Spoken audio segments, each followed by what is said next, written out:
Good morning, and you're welcome in online smart classes conducted by St. James School and College, Raebareli. Today, I, Mr. Rajesh Trivedi, explain topics related to chemical changes and reactions, which is lesson second of class 9th. Okay. बच्चों ये chapter class 8th में भी था और यहाँ पर भी है, बट वहाँ पे थोड़ा सा कम था, यहाँ थोड़ा एक्सपेंडेड फॉर्म में है। बाकी दोनों क्लासेस में था, इसलिए आपको समझना थोड़ा सा इजी हो सकता है। बस 1 or 2 टॉपिक्स आर न्यू, बाकी सब क्लास 8th का है। तो देखिए, सबसे पहले मैंने क्या लिखा है, चैप्टर का नेम क्या है, केमिकल चेंजेस एंड रिएक्शंस। तो what is chemical changes? Chemical changes क्या है? जैसे कोई रिएक्शंस है, ये रिएक्शंस हैं, तो इनमें आप देखते हो कि 1 प्रोडक्ट भी फॉर्म हो सकता है, 2 प्रोडक्ट भी फॉर्म, जैसे इसमें देखिए 1 प्रोडक्ट फॉर्म हुआ, इसमें 2 प्रोडक्ट फॉर्म हुए, ये रिवर्सिबल है। और जैसे इस एग्जाम्पल को देखिए, ये शुगर है, शुगर को अगर हम वेट करें तो उसका वेट ज़्यादा होगा, शुगर को जला देने के बाद जो ऐश बचेगी उसका वेट करोगे तो उसका वेट लेस हो जाएगा। मतलब ये सारे चेंजेस कौन से चेंजेस हैं? Chemical change. तो केमिकल चेंज में क्या लिखा है? ए change which altars the specific properties of a material. पहले वो मटेरियल कैसा था, बाद में वो मटेरियल अपनी प्रॉपर्टीज चेंज कर देता है, लॉस कर देता है। जैसे C+O2 इक्वल टू क्या होता है? CO2। C+O2 and CO2। तो C+O2 के मिलने से CO2 बना। अब ये जो CO2 है, ना तो ये C की प्रॉपर्टी को एक्सप्लेन करेगा और ना ये वाला ऑक्सीजन इस ऑक्सीजन की प्रॉपर्टी को एक्सप्लेन करेगा। मतलब CO2 की अपनी स्पेसिफिक प्रॉपर्टीज होंगी, ठीक? इसी को हम बोलते हैं केमिकल चेंज। यानी कि जब 2 एलिमेंट आपस में कंबाइन होकर के कोई न्यू कंपाउंड बनाते हैं, तो वो जो न्यू कंपाउंड होता है वो अपने कॉन्स्टिट्यूएंट पार्टिकल्स की प्रॉपर्टी को एक्सप्लेन नहीं करता है, कॉल्ड इट केमिकल चेंज। यही है। तो यानी इसका मतलब क्या होगा, प्रॉपर्टी जो होती है अल्टर्स हो जाती है, चेंज हो जाती है। तो ए change which altars the specific properties of a material by bringing about a chemical change, by bringing about A change in its molecular composition followed by A change of state. Molecular composition change हो सकता है, state change हो सकती है, properties change हो सकती है and so on. जैसे यहाँ पे कार्बन का कितना है 12, ऑक्सीजन का कितना हो जाएगा 32 और इस टोटल का कितना हो जाएगा 44। तो देखिए, इसका मॉलिक्यूलर मास कुछ और है, इसका मॉलिक्यूलर मास कुछ और है, इसका मॉलिक्यूलर मास कुछ और है। तो क्या क्या अल्टर हो सकता है? Molecular composition, state and another properties. Next बच्चों, ये फॉलोइंग पॉइंट्स हैं जो कि केमिकल चेंज के आपको रीड करने हैं। पिछली क्लास में आपने पढ़ा था कि फिजिकल और केमिकल चेंजेस में डिफरेंस। तो यहाँ पर केवल केमिकल चेंज आपको पढ़ने हैं, और वो केमिकल चेंज में कौन से फॉलोइंग 4 पॉइंट बताए गए हैं। देखिए, number 1, a chemical change result in the formation of at least 1 or more new products having different properties. देखिए कैसे, जैसे शुगर को आप हीट करते हैं तो पहले वो मेल्ट होता है, तो ये इसकी एक स्टेट हो गई, फिर ये ब्राउन कलर में चेंज होता है, फिर और गर्म करते हो तो ब्लैक कलर में चेंज होता है। तो मतलब इसकी स्टेट्स देखो चेंज हो रही है। तो यहाँ पे आपने क्या लिखा है, chemical change result in the formation of at least 1 or more new product, 1 or more new product. जैसे यहाँ पे ब्राउन मेल्ट हुआ, अब इसका फार्मूला शुगर हो, जब शुगर मेल्ट हो जाएगी तो फार्मूला C+2211 ही रहेगा। लेकिन जब ये ब्लैक कलर में कन्वर्ट हो जाएगी तो इसका फार्मूला केवल क्या होगा, C। तो 1 or more प्रोडक्ट, यानी शुगर का एक प्रोडक्ट ये हो गया और एक प्रोडक्ट ये हो गया। नेक्स्ट क्या बोला इसमें, नेक्स्ट ये बोल रही है शुगर का फार्मूला है C12H22O11, और जब ये हीट किया जाएगा तो all oxygen comes out in the form of H2O and carbon comes out in the form of C। ठीक, CO2 भी हो सकता था, बट यहाँ पर ऑक्सीडेशन तो कराया है, ऑक्सीजन तो इसको दी नहीं गई, केवल इसको जलाया गया, इसलिए कार्बन। अगर इसको ऑक्सीजन की प्रेजेंस में बर्न कराते तो CO2 और H2O फॉर्म होता। सेकंड पॉइंट है the weight of substance undergoing chemical change usually change. Chemical change के दौरान जो सब्सटेंसेस होते हैं उनका वेट चेंज हो जाता है, पहले बता दिया।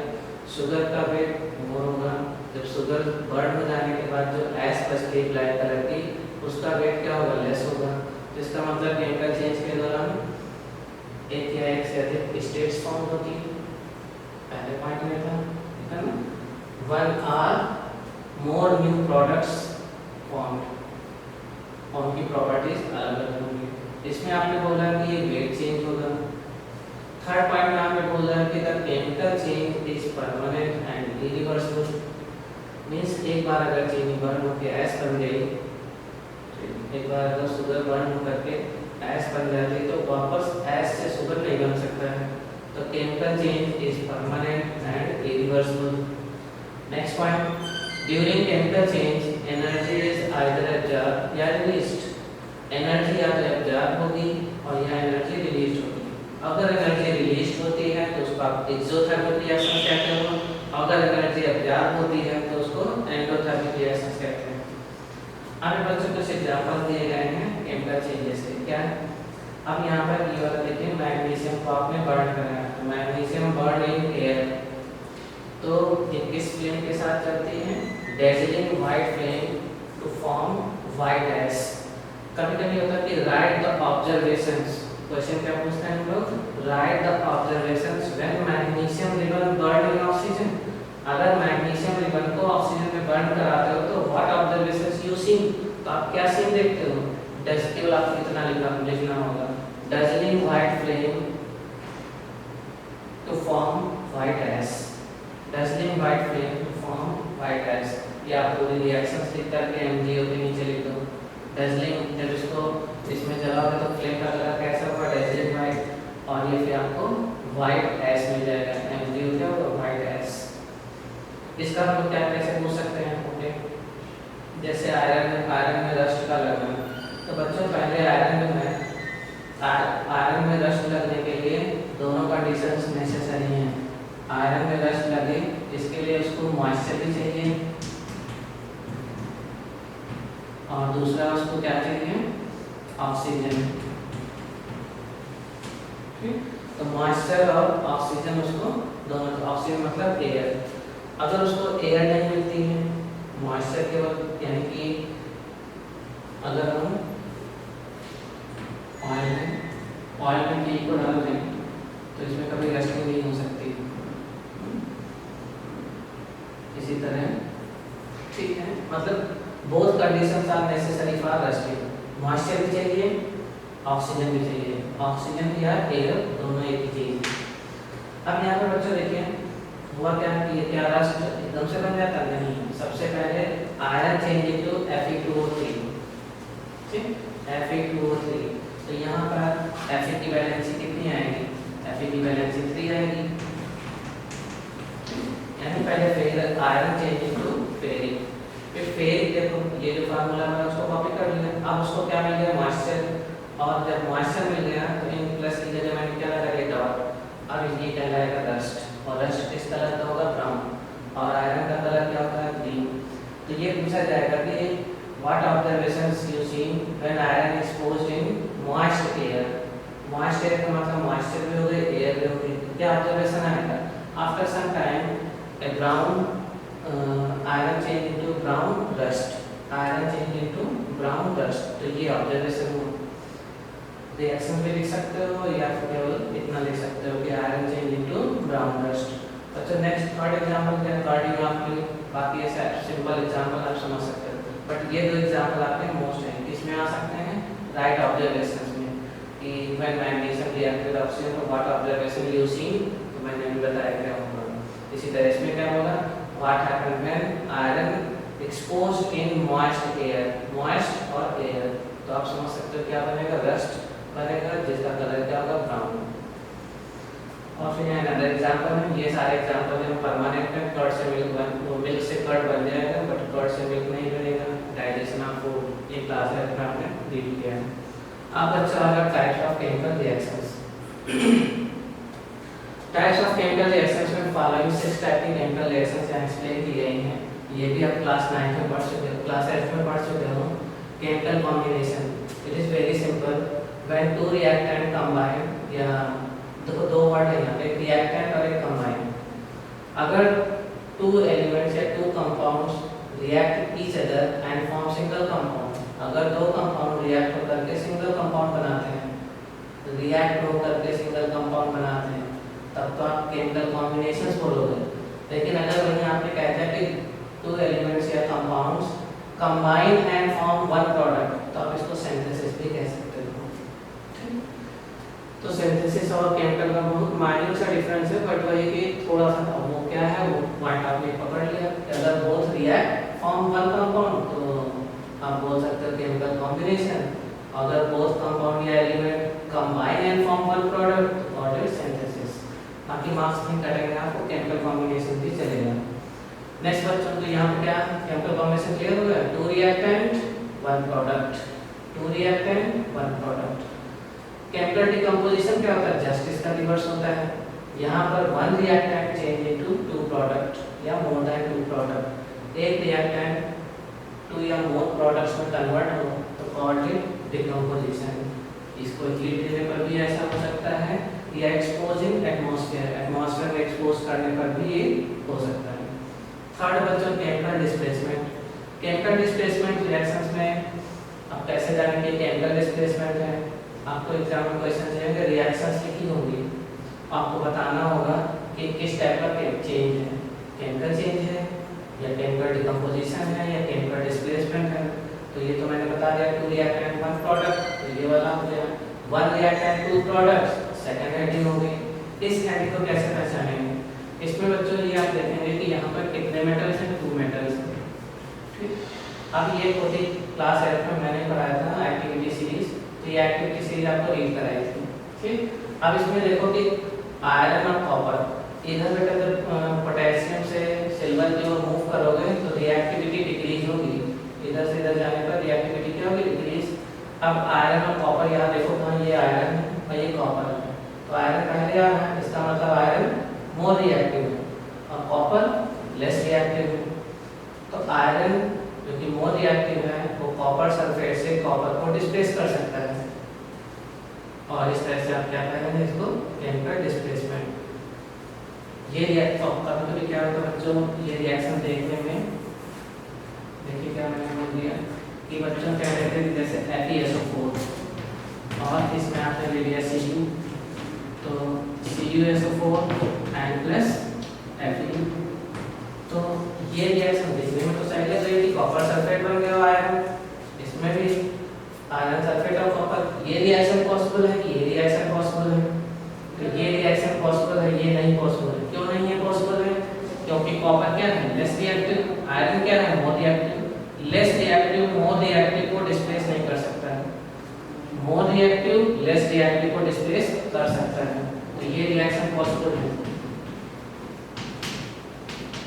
क्यों, क्योंकि आयरन मोर रिएक्टिव है, वो लेस रिएक्टिव को उसके सॉल्यूशन से डिस्प्लेस कर देगा, जबकि यहाँ पे कॉपर लेस रिएक्टिव है, वो आयरन सल्फेट से आयरन को डिस्प्लेस नहीं कर पाएगा। ठीक, ये भी हो सकता है, तो ये केमिकल डिस्प्लेसमेंट है, इसके लिए एक्टिविटीज नहीं जानी चाहिए। नेक्स्ट बच्चों केमिकल डबल डिकम्पोजिशन, जहाँ पे क्या देखा, यहाँ पे भी दो मेटल्स हैं, लेकिन यहाँ आपको एक्टिविटीज की जरूरत नहीं है। यहाँ पे वन मेटल होता था, यहाँ दूसरा क्या होता था, मेटल का कंपाउंड या सोल्यूशन होता था। यहाँ पे क्या होंगे, दोनों ही कंपाउंड होंगे या सोल्यूशन होंगे, फर्स्ट सोल्यूशन। अब AgNO3 और NaCl और AgNO3, अब इनमें क्या होगा बच्चों, ये Na positive Cl negative, Ag positive NO3 negative. इसका जो कैटायन है इसके एनायन से ये NaNO3 बन जाए, और इसका कैटायन इसके एनायन से कंबाइन हो जाए, मतलब AgCl बन जाए। तो इस तरह के रिएक्शन क्या होता है, डबल डिकम्पोजिशन, मतलब इसका उसमें गया इसका इसमें आया तो डबल हो गया ना। तो डबल डिकम्पोजिशन भी कह सकते हो, डबल डिस्प्लेसमेंट भी कह सकते हो, लेकिन इस में भी दो एक तरह के एग्जांपल हो सकते हैं। क्या, एक बच्चों देखिए जो प्रोडक्ट फॉर्म हुए हैं, प्रोडक्ट में इसमें एरो नीचे की ओर लगा, मतलब एक प्रेसिपिटेट यानी टेस्ट ट्यूब में नीचे प्रेसिपिटेट के फॉर्म में जम जाएगा। तो इस रिएक्शन जब एक प्रोडक्ट आपका एक्वस हो लिक्विड फॉर्म में और दूसरा प्रोडक्ट आपका प्रेसिपिटेट बना दे तो कॉल्ड इट पेप्टाइजेशन। तो इस रिएक्शन को आप केमिकल डबल डिकम्पोजिशन कह सकते हो, but it also known as peptization भी कह सकते हो। ठीक, क्यों कह सकते हो? क्योंकि one product present in aqueous form and another product present in precipitated form. इस एग्जांपल में देखो, इसमें क्या हो रहा है, इसमें भी डिस्प्लेसमेंट ही हो रहा है, ए इधर आ गया और इसके बीच में एक चेंज हो रहा है, मतलब K2SO4 हो रहा है और H2O हो रहा है। ठीक, लेकिन इसमें देख रहे हैं आप, ये एसिड है, ये बेस है, एसिड बेस मिलकर के साल्ट एंड वाटर बना रहे हैं, तो आप इसको न्यूट्रलाइजेशन भी कह सकते हो। तो ये जो डबल डिस्प्लेसमेंट के दोनों रिएक्शंस है, इसमें इस टाइप के अगर रिएक्शंस है तो प्रेसिपिटेशन, और इस टाइप के अगर रिएक्शन है तो कॉल्ड इट न्यूट्रलाइजेशन। न्यूट्रलाइजेशन में शर्त है एसिड बेस साल्ट वाटर, तभी आप न्यूट्रलाइजेशन बोलोगे। नेक्स्ट बच्चों क्या है, कैटालिटिक रिएक्शन। वेरी इजी, अगर एरो के ऊपर कैटलिस्ट रखा हो तो समझ जाओ कौन सी रिएक्शन है, कैटालिटिक रिएक्शन। समझाना मैं ही नहीं, N2+3H2 = 2NH3। आयरन यहाँ पे कैटलिस्ट का काम कर रहा है और मॉलिब्डेनम जो है वो आयरन यानी कैटलिस्ट की पावर को इंक्रीज करता है, इसलिए इसको हम प्रमोटर कहते हैं। तो ये प्रमोटर हो गया, ये कैटलिस्ट हो गया। प्रमोटर कौन होते हैं? वो ये इसकी पावर को बढ़ाएगा, ये रिएक्शन की स्पीड को बढ़ाएगा। ठीक, तो ये कैटलिस्ट है, ये प्रमोटर। मॉलिब्डेनम है, एम बड़े से लिखा हुआ है, ओ छोटे से, मॉलिब्डेनम। इसी तरह से नेक्स्ट वाला इसमें भी कैटलिस्ट है, MnO2। नेक्स्ट है रेडॉक्स रिएक्शन, वेरी इंपॉर्टेंट। क्या है इंपॉर्टेंट है इसमें? रेडॉक्स रिएक्शन में ये होता है जैसे ऐसी रिएक्शन जिसमें ऑक्सीडेशन भी हो और रिडक्शन भी हो। तो एक ऐसी reaction in which oxidation and reduction both occur simultaneously called it redox reaction. एक ऐसी रिएक्शन जिसमें ऑक्सीडेशन रिडक्शन दोनों साथ साथ हों तो उसको हम क्या बोलते हैं? रिडॉक्स। कैसे जानेंगे किसका ऑक्सीडेशन हो रहा है किसका रिडक्शन? तो जरा आप देखिए, CuO से कहाँ जा रहे हो? Cu में, और H2 से किस में जा रहे हो? H2 में। तो जरा इन दोनों को गौर से देखो, तो यहाँ पे क्या हो रहा है? Loss of oxygen. तो लॉस ऑफ ऑक्सीजन को हम बोलते हैं रिडक्शन। और जरा इसको देखिए, H2 से H2O, तो इसमें आप देख रहे हो गेन ऑफ ऑक्सीजन, तो इसको बोला ऑक्सीडेशन। तो इसको ऑक्सीडेशन मैंने क्यों बोला? क्योंकि H2 ने ऑक्सीजन गेन किया। इसको आपने रिडक्शन क्यों बोला? क्योंकि इसने ऑक्सीजन लॉस किया। तो ऑक्सीडेशन रिडक्शन पहचान लिया। नेक्स्ट बच्चों ये पहचानना है कि जो रिडक्शन होगा, रिडक्शन का जो रिएक्टेंट होगा उसको बोलोगे रिड्यूसिंग एजेंट, और इसके प्रोडक्ट को बोलोगे रिड्यूस्ड प्रोडक्ट। मतलब रिडक्शन के प्रोडक्ट को रिड्यूस्ड प्रोडक्ट, ऑक्सीडेशन के प्रोडक्ट को ऑक्सीडाइज्ड प्रोडक्ट। लेकिन जो इनके रिएक्टेंट्स होंगे जस्ट उल्टा टाइप को बोला जाता है। रिडक्शन के रिएक्टेंट को ऑक्सीडाइजिंग एजेंट और ऑक्सीडाइजिंग एजेंट, और उल्टा हो गया बच्चों यहाँ पे, ये रिडक्शन है ना, तो रिडक्शन के रिएक्टेंट को आप क्या बोलोगे? Oxidising agent, OXIDISING। तो रिडक्शन के रिएक्टेंट को आप क्या बोलते हो? ऑक्सीडाइजिंग एजेंट, और ऑक्सीडेशन के रिएक्टेंट को आप क्या बोलते हो? Reducing agent. Doubt clear? फिर से एक बार देख लें। फिर copper oxide changing to copper मतलब loss of oxygen, loss of oxygen का बोलते हो reduction. H2 changing to H2O मतलब गेन ऑफ ऑक्सीजन, बोलते हो ऑक्सीडेशन। ऑक्सीडेशन के रिएक्टेंट को क्या बोलोगे? रिड्यूसिंग एजेंट, और प्रोडक्ट को ऑक्सीडाइज्ड प्रोडक्ट। रिडक्शन के रिएक्टेंट को ऑक्सीडाइजिंग एजेंट और इसके प्रोडक्ट को रिड्यूस्ड प्रोडक्ट।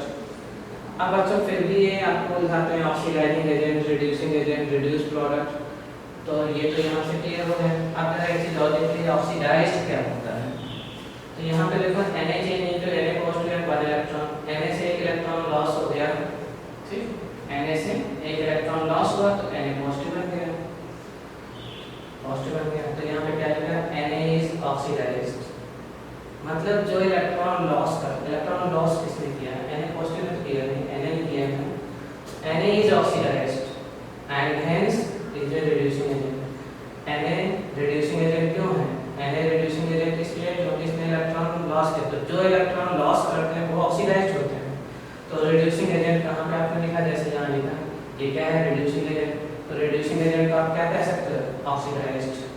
तो Na is oxidised hence is a reducing agent. तो आप इसको क्या कह सकते हो? ऑक्सीडाइज्ड। और इसको क्या बोलते हो? रिड्यूस्ड। तो यहाँ पे रिड्यूस्ड कौन हो रहा है? Cu। यहाँ पे ऑक्सीडाइज्ड कौन हो रहा है? H2।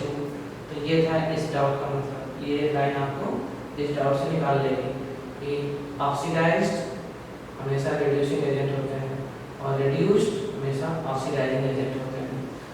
नेक्स्ट आता है कंबस्टिबल सब्सटेंस। वो सब्सटेंस जो जलने में मदद करते हैं उनको हम क्या बोलते हैं, कंबस्टिबल।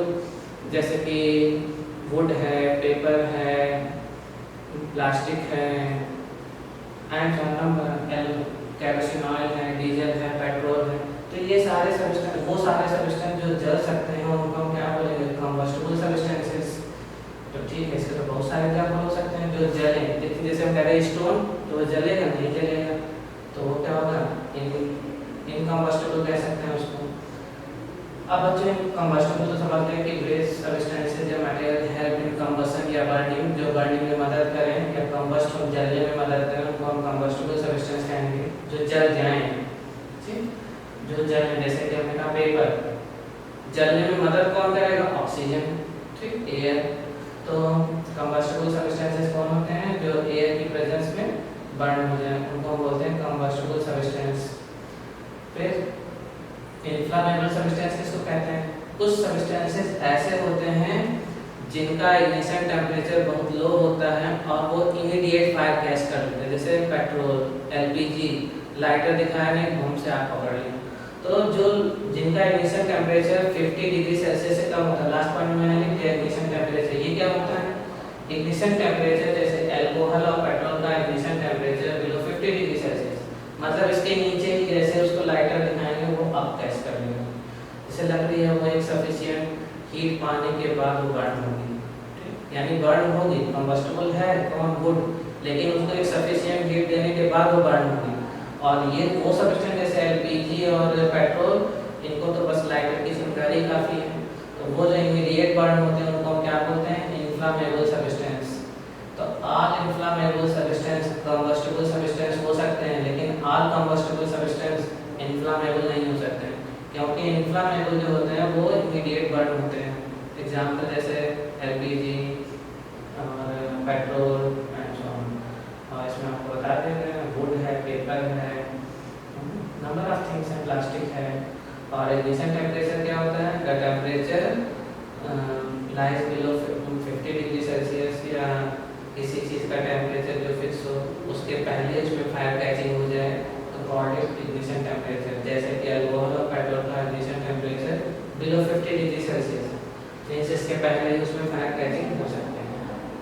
ये है कि 50 के बाद, 50 के नीचे किसी भी टेम्परेचर, तो जो एक ऐसा टेम्परेचर जिसके लो पॉइंट पर होने पर भी उसमें फायर कैचिंग हो जाए तो कॉल्ड इग्निशन टेम्परेचर। और इसी के साथ बच्चों ये लेसन आपका कंप्लीट हो गया। And thank you for watching this video.